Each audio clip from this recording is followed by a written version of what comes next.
Hi, my name is Amanda Panacea, and you're listening to the Healer Revolution podcast. This is a community for self-healers, biohackers, practitioners, and any other helping professionals. You're in the right place if you're seeking conversations about how pain becomes passion, the connection between physical, energetic, mental, and our spiritual self, finding your body's ancient wisdom, the latest biohacking technologies, clinical research, and if you just want to nerd out about complex biochemistry and quantum physics. But this is also for entrepreneurs who seek infinite abundance and a supportive community. So pour a cup of King coffee or Sisters tea and let's join the revolution. Hello, everyone. Welcome back to the Healer Revolution podcast. I am Amanda Panacea, and today's podcast is going to be a solo episode. I really wanted to hop on and talk about mold PTSD and how to heal from mold PTSD. If you've never heard this term, I kind of feel like Dave Asprey when I say this, but I coined this term back in 2019. I started using it because I felt like I had PTSD from being exposed to mold, and I had never heard anyone say that before. Although there are brain retraining programs that already existed, so maybe it was used before. I don't know, but I feel like Dave Asprey because he always says he invented the term biohacker. And I really feel like after that, the term mold PTSD really caught fire and started being used a lot because that's how you feel, right? You learn that there's this invisible thing that you don't know where it is. It's super mysterious. You oftentimes can't detect it. You hire people, you spend money, and you still don't know if it's there or not, or people give you different answers. And so it just feels like this elusive dark cloud that kind of follows you around, and you start to feel like everything that you experience is because of this thing that you cannot find or do anything about. And so you get really desperate and you start to try and figure it out and find answers and research and spend more money. And of course, the remediation is like tens of thousands of dollars, sometimes hundred thousands of dollars sometimes. So mold PTSD in my mind is you become hyper fixated on the things outside of you, like non-native EMFs or like, chemicals in the sky and chemtrails and things like that can kind of fit into this category as well as mold. But I just don't see mold. I just don't see those other toxins or chemicals or EMFs being as severe as mold PTSD is. So I thought that it would be a great idea to record an episode. And I also have a Substack on the science behind the things that we're going to be talking about today. I love to go deep into the science. I love to understand what the mechanisms of action are behind why we feel all these things, because then it helps me to see these patterns not just in myself, but also in the clients that I see. So if I start to work with a client and they are like, I don't know if it's mold, I've had my home tested, I've done all these things and nobody can give me a solid answer. Do you think it's mold? If I hear some certain patterns, and usually it's more than one of these things, or if I see these patterns on bioenergetic testing, on blood work, I can infer, but there is honestly, in my personal opinion, no diagnostic test to know that you are being exposed to mold right now and what to do about it. So lots of testing out there can show, like, do you have fungal overgrowth or candida overgrowth is like a common example, but everyone has a candida flora already in their body. It's just going to tell you if it's overgrown. And there's other species of fungus that other tests can test for, like on the oat test, there's quite a few different ones. You can get a urine mycotoxin panel, but it's only going to test for a handful of mycotoxins. And that's only going to show what's coming out in your urine. There's different opinions on if you should provoke the mycotoxins and take like N-acetylcysteine or glutathione before you do that test, or if you should not. So people can't agree on if you should or shouldn't. And it also does not explain how sick you are if you have no levels or if you have high levels, and sometimes can send people on a rabbit hole of chasing mold when it might not actually be mold, or there might be other complex reasons why they feel that way. It's just so happened that they provoked mycotoxin release. And then there's like the blood panel tests and IgG and IgE testing. I've had people come to me who have done these tests and followed the protocols that were given to them by the doctors who are trained in these types of tests, like my mycotox labs, and things like that. And maybe it's just because I'm biased and seeing the people who it's not working for, but that's obviously who I see. There might be people out there that it seems to work. And I have seen people talk about doing really standard mold protocols, like the traditional Shoemaker protocols, and getting better. But I would say that 1 out of 10 people, 1 out of 20 people, I rarely see anyone saying that that stuff helps them. And because most of my clientele are highly sensitive, usually suspect or have been diagnosed with MCAS, mast cell activation syndrome, it really complicates things because they cannot tolerate those treatments. In fact, those treatments make them worse. I tried those treatments, of course, when I first got sick from mold. I did the cholestyramine and everything, and I was just getting worse and worse and worse with those traditional types of treating mold. Although I do want to say that some of the things that I'll talk about today are from Dr. Shoemaker's research and from the observations that he has made. And so I do appreciate the light that Dr. Shoemaker has shown onto mold toxicity, because I was one of those people who everything was okay until I walked into an apartment that I immediately reacted to. And then it got worse and worse every time I was exposed to it. So if you don't know my story, I had hepatitis A in 2018, and I was recovering from it. It had been about 3 months. I was still not well, but I did not have mast cell activation. I had zero of those symptoms. And when I went into an apartment that had mold, which I found out later was in the AC vents. I mean, you could see it. It was a beautiful apartment in Miami, remodeled, but it was on the water and it was an older building. So just because it was remodeled just didn't fix the AC vents, right? And after I kept getting sicker and sicker, we found it. But the second I walked into that building, my eyes got itchy, or not the building, the apartment. My eyes got itchy. I started getting itchy skin. My eyes would be bloodshot. This was my now current fiance's building, and maybe at the time you're listening to this, husband, but it was his building. And so he was quote unquote fine, although that's a whole nother story. Everybody is affected by mold differently, and he was not fine.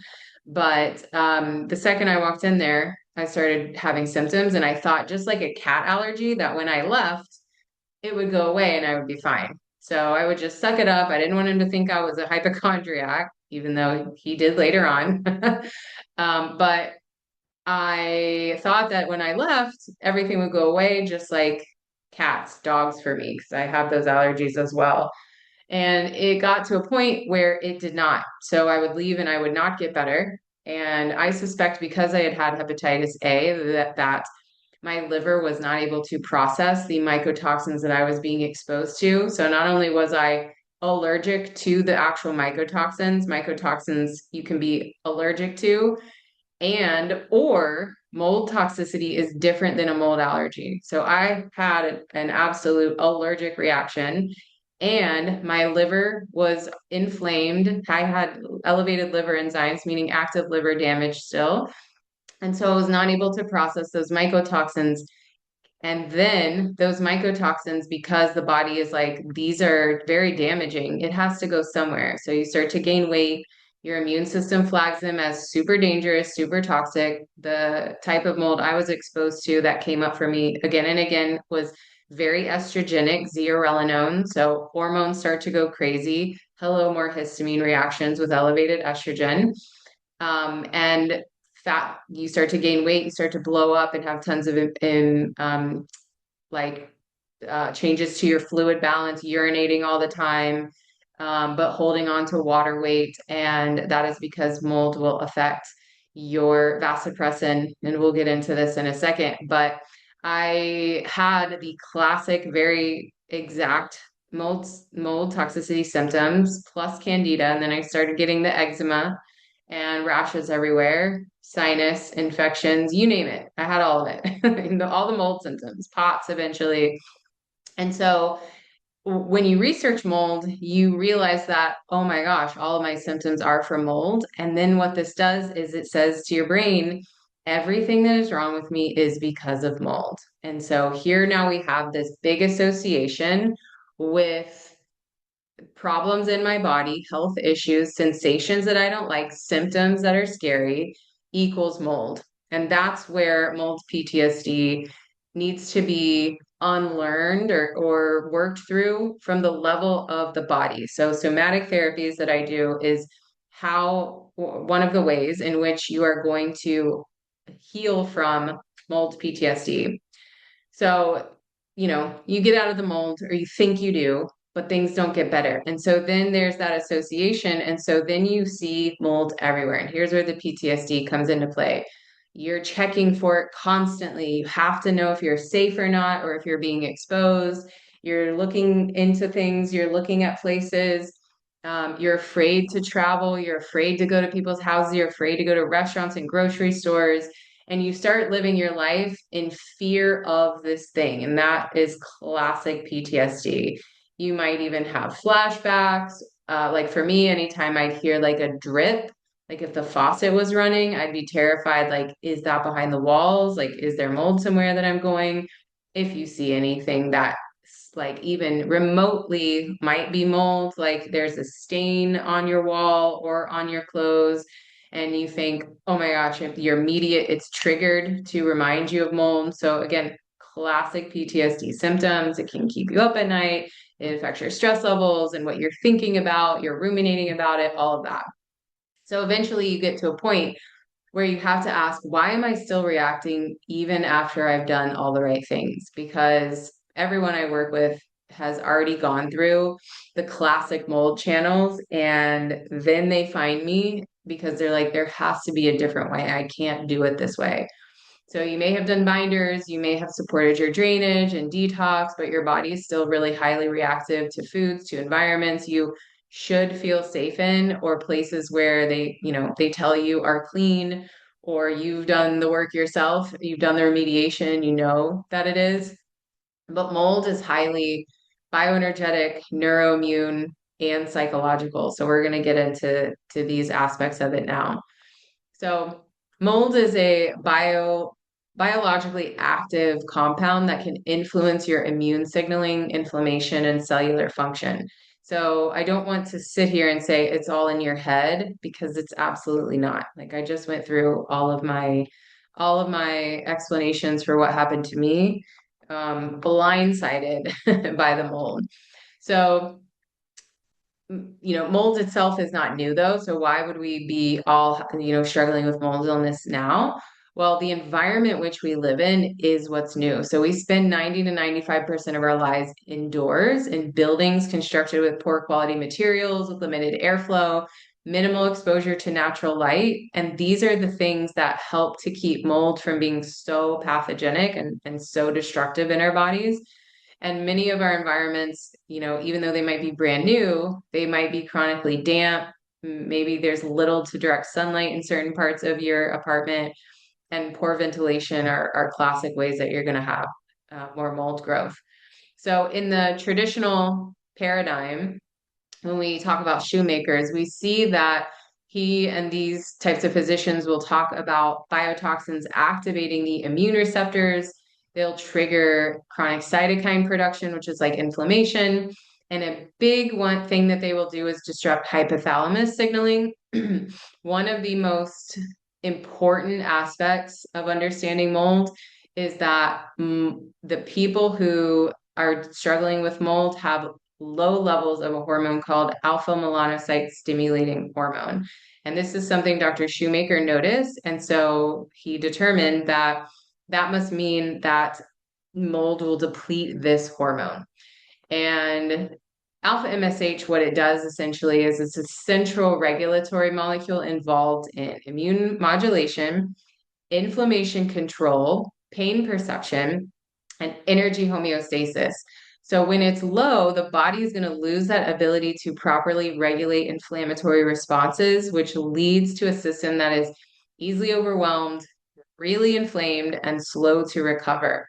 And so people in the quantum biology field now are questioning, is it because alpha MSH is affected by mold, or are these the people that have low alpha MSH, are they more vulnerable to mold in the first place? So is it this way or is it that way? Which way does it go? Is it both? And so we have to kind of go upstream to the melanocortin system. So alpha MSH is derived from a precursor molecule called POMC, and I always forget how to say that full name, but POMC is produced in the hypothalamus, and this pathway is deeply intertwined with both the nervous system and the immune system. So it's kind of like a bridge between environmental inputs and internal regulation. When we are functioning optimally, the melanocortin system helps to suppress excessive inflammation, regulate energy balance, and maintain resilience to stress. However, when this system is disrupted, the body's going to shift to a state of chronic reactivity. And this is where we begin to see these patterns of hypersensitivity to environmental triggers, to food, persistent inflammation like SIRS that doesn't stop, and difficulty recovering even after you've left the exposure. You might be familiar with the peptide I have spoken about a lot called KPV. This is a peptide that's derived from that hormone alpha MSH. And so, in a nutshell, if it's correcting that signaling, it's basically restoring a missing regulatory signal that helps the body recalibrate its immune and inflammatory responses. So you've probably seen me talk about this peptide a ton. It was actually one that helped me after nothing helps me. After many years of doing tons and tons of peptides and supplements and protocols and biohacks and gadgets, and nothing seemed to move the needle, KPV actually did. So again, kind of Shoemaker says mold affects alpha MSH. But a more important question is why isn't the body able to maintain these MSH levels to begin with? So when I'm looking at it through that bioenergetic perspective, POMC signaling is highly sensitive to light and stress, two other things that I talk about nonstop. Natural sunlight, specifically UVA and UVB wavelengths, these play a really big role in regulating this pathway. So your circadian rhythm, dopamine signaling, and overall nervous system state are essentially related to this POMC alpha MSH pathway as well.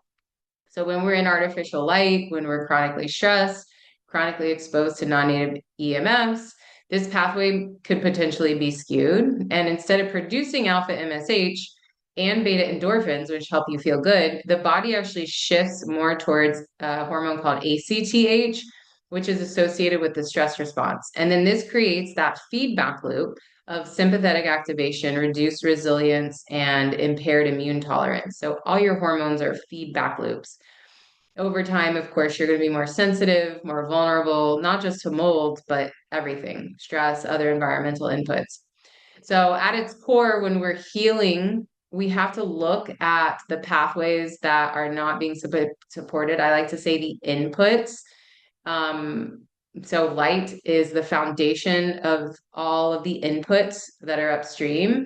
And then you'll oftentimes hear me speak about the cellular respiration or cellular metabolism process.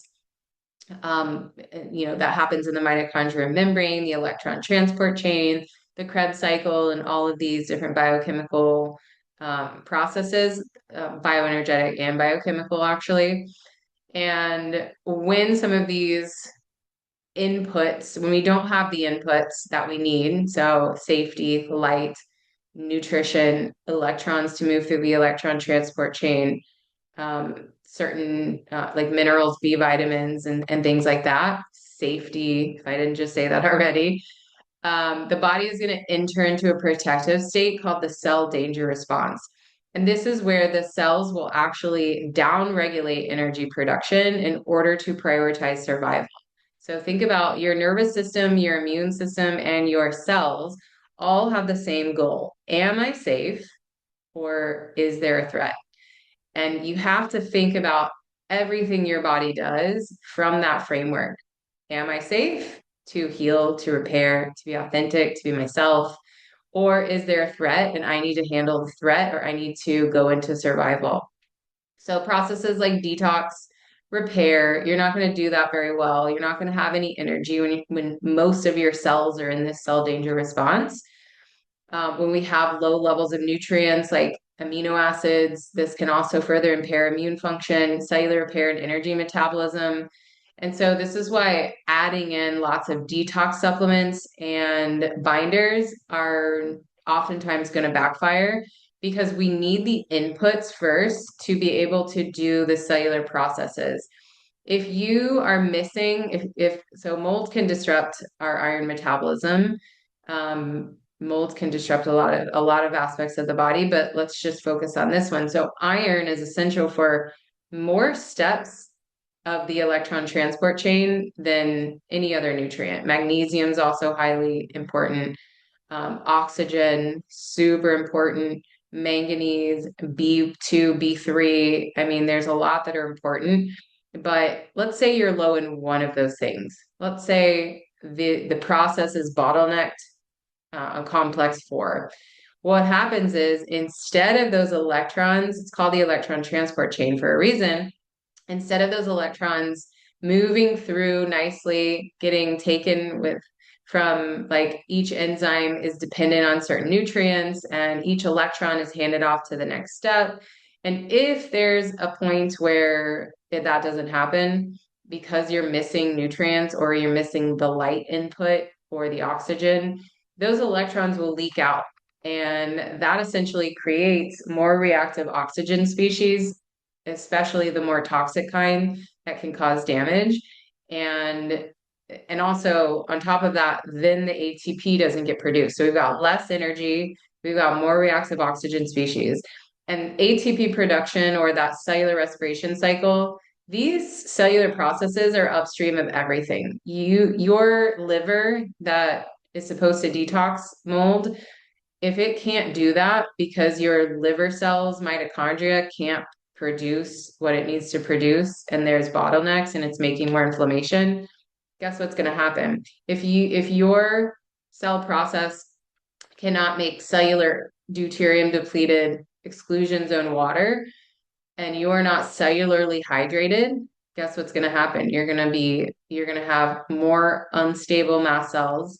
You're going to have more sensitivities, more allergies. Your hormones and neurotransmitters are going to dock to those receptors. There's supposed to be a layer of exclusion zone water here to help with the information. If that's not there, if you're dehydrated, that signal's not going to get through.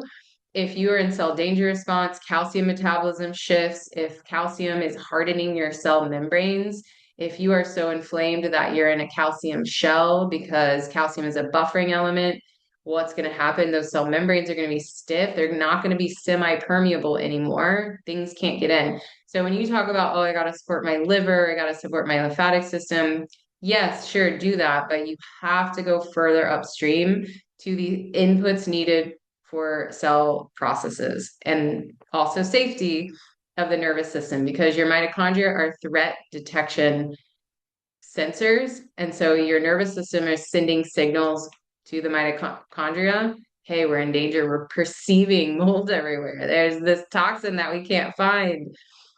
And the mitochondria go, okay, sure, we'll go into cell danger response.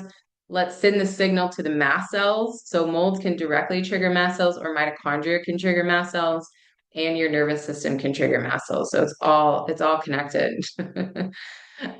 So getting into kind of that neuroscience of mold PTSD. So in the limbic system, which is going to be like your amygdala, your hippocampus, and your hypothalamus, these are part of the nervous system that is responsible for detecting and responding to perceived threats. So we got mitochondria, and your nervous system responding to threats and your mast cells. Big three right here. And when you have a mold exposure or you are chronically overwhelmed and triggered constantly, the brain begins to associate certain environments or sensations with danger. This association is stored in implicit memory and reinforced through repeated activation of the stress response. So your nervous system is shaped by your experiences. It's only going to be reshaped by new, different experiences. So eventually the brain no longer requires the original trigger to initiate that reaction, and instead it's going to respond to cues that are associated with the original experience. This is fundamentally the principle of neuroplasticity. Basically, the brain learns through repetition. And in the case of mold PTSD, it has learned that the environment is unsafe. Most brain retraining programs can be helpful. I think DNRS is a couple decades old. I listened to 5 minutes of DNRS and was like, this is unlistenable. This is so dry. I had already done a master's in counseling. I had already done a master's in functional medicine. I'm good at learning. I'm really good at listening. I'm really good at learning things that are interesting. But man, DNRS was not it. It was at the opposite end of that spectrum. There are lots of other programs like the Gupta program, Primal Trust, and all of these can be helpful for certain people. But again, I am seeing a ton of people, a lot of my clients have done these programs, and I did Primal Trust twice. I thought it was a phenomenal program. However, something was missing from me being able to follow through with the recommendations. And I see that in my clients as well. And I haven't taken it in many years, so maybe things have been updated. I still love that program and I still refer people there. Dr. Kat is amazing. She has been on my podcast and I cannot say more amazing things about her. I really feel like that program has every aspect of like healing and transformation in it. But my feedback was it's a little overwhelming and I'm not doing it. I'm either not listening to it or I'm not doing the recommendations. And so I feel like I need more support. I need someone to hold my hand to kind of support me. So Primal Trust is the only program that also includes the bottom up approaches, which are mostly what I do in my practice. So somatic therapy techniques. But what I found in my own work was that there's a lot of resistance to doing these programs simply because we come from the identity that something is wrong with me, that I am broken, that I am different than other people, and this is an identity rooted in shame. And so when we learn about adding something to our to-do list to heal, it becomes another thing that we have to do because there's something wrong with me and I have to fix it. And if you're stuck and you can't get past that, then no online program, even my programs, they're still also teaching the tools. But oftentimes we need that therapeutic relationship with someone that's going to help us understand how to de-shame essentially and or shame detox or how to have that radical self-acceptance with being okay where I'm at. And I think that's really hard to explain in an online program. Again, even my Feel to Heal method, I've had lots of people say that it didn't help them, it didn't work for them. So, pick which one you resonate with and what teaching style. But the goal is, and especially if you feel like this is a big block for you, to desensitize mold and your experience of physical sensations and emotions with from mold. So mold is really easy to blame when you feel like shit, when you feel uncomfortable, when you feel pain, when you feel like something's wrong. And if mold is always an opportunity because you don't know how much it's affecting you, there's no way to prove it. It becomes a really easy target. And then the association with discomfort and the unknown is now associated with mold. So healing from mold PTSD is going to require a shift in your perspective. Instead of focusing solely on eliminating those internal threats, the shift has to come towards increasing internal capacity, meaning developing the ability to experience your sensations without immediately interpreting them as dangerous. And it also means that learning how to regulate the nervous system to process emotions and rebuild a sense of safety in the body and to reparent yourself or attune to yourself without shame. And this is hard. It takes practice. So just speaking about it, it sounds all good and well, but the formula for practicing this is has to occur all day, every day, or in a titrated way. So, for example, if you are like when I was at my most sick, I was thinking about my problem 100% of the time.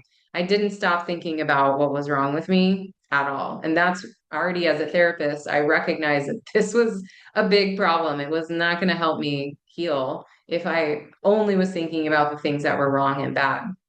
So, my work is really centered around building resilience and capacity, which is going to include de-shaming, being able to tolerate and feel what is, finding like things that are neutral or ways that you can feel good, even despite that you have XYZ going on. Learning how to build capacity for your internal sensations and to remove mold or EMFs or toxins as the reason that you're feeling that way. So just think about this. How many times a day do you blame what's going on with you? Do you blame mold? How many times a day do you blame a pathogen for what you're experiencing? I saw this a lot in 2020, 2021, 2022, where people would say, "Oh, I have this symptom. It's because I have parasites," or "Oh, this air hunger is because of babesia," or "I have a lot of joint pain because I have Lyme," or "I have mast cell because of mold." And even though that might have brought you comfort in the beginning of like, oh, I'm not totally out of control. It's just this thing that's causing it. And now I have a plan. And this is key because your brain hates uncertainty. If you can blame something and have a plan for solving the problem, you get a little bit of a relaxation. So it feels a little bit nicer to have something to blame or to have a diagnosis that makes sense.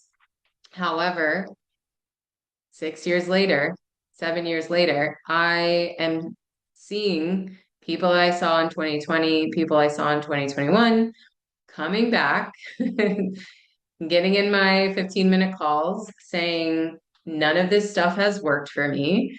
And, even in 2021, I was part of this culture of pathogens and toxins. And I really started to move away from that framework at the end of 2021 and focus more on what I'm focusing now. And then it has evolved into what we've just discussed. But many, many, many people come back to me saying, you were right, or yeah, it hasn't worked. So how is this different? So again, the nervous system, cellular respiration, cell processes, cell membranes, and not just nervous system from like a go outside, learn to breathe differently, feel your emotions. Those are part of nervous system regulation, but deep, deep nervous system regulation is being able to be with what is. And I talk about my favorite quote all the time, which is, if you resist reality, you will suffer. So the more you feel like your feelings or the way that you are experiencing life is wrong, the more you're going to have resistance to it and the harder it's going to be. You are guaranteed to suffer when you go through life saying and feeling like, I can't tolerate this. I don't like this, and so I have to fix it. I can't let other people see this about me. I can't believe my life turned out like this. I should be past this. I should know better. I shouldn't be experiencing this in some way. That's shame talking. That's shame saying the way that you're feeling and living life is wrong. You are wrong. And so mold is not just about how it affects your immune system. Mold is how it affects your psychology.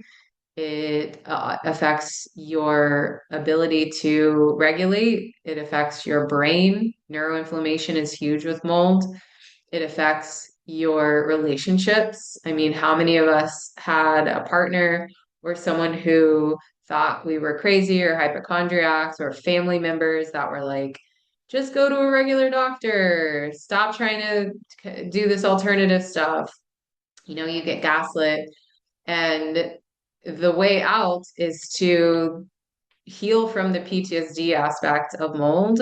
And because psychoneuroimmunology, this field of study that understands how your psychology, your nervous system, your immune system, and your endocrine system, and really your gut, your lymph, your fascia are all connected.